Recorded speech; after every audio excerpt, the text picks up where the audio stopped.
আসসালামু আলাইকুম। সবাই কেমন আছেন? কে কোথা থেকে আমার নতুন ব্লগটি দেখছেন কমেন্ট বক্সে জানাবেন। আজকে গ্যালারিজ থেকে নতুন একটা রেসিপি নিয়ে আসলাম। মুরগির মাংস রেসিপি দেখুন।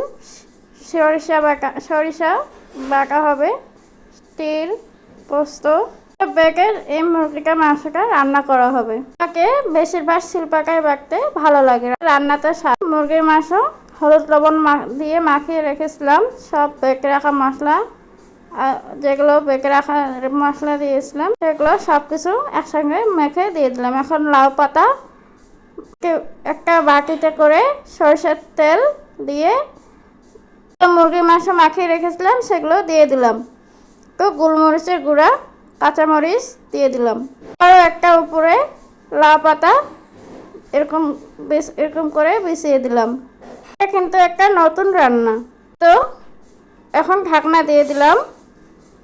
তো অনেকেই ইলিশ ফ্রাই প্যানে পানিটা গরম হলে ঢাকনাটা দিয়ে দেবো। এখন ইলিশ ভাপা খেয়েছি, কিন্তু এভাবে মুরগির মাংস ভাপা কখনো খাইনি, তাই না?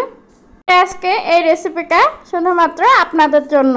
ভালো লাগলে অবশ্যই বাসায় ট্রাই করবেন। রেসিপিটা 15-20 মিনিটের মতো হয়ে যায়। এই যে দেখুন, কাঁটা চামচের সাহায্যে ঢাকনাটা তুলে দেখতে হচ্ছে যে হয়েছে কিনা।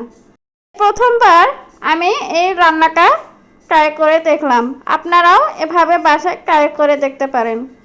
নতুন রান্না আমাকে শিখতে অনেক ভালো লাগে। তো মোটামুটি রান্না শেষ। আপনাদেরকে প্লেট করে দেখাবো কেমন হয়েছে।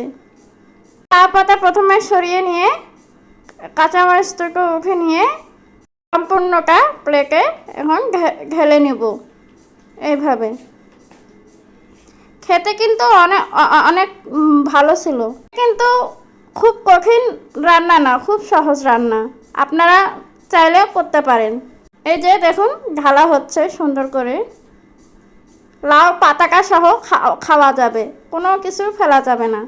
আপনারা যদি চান যে লাউ পাতা খাবো, তা ভাতের সঙ্গে মেখে খেতে পারেন। টেস্ট ছিল।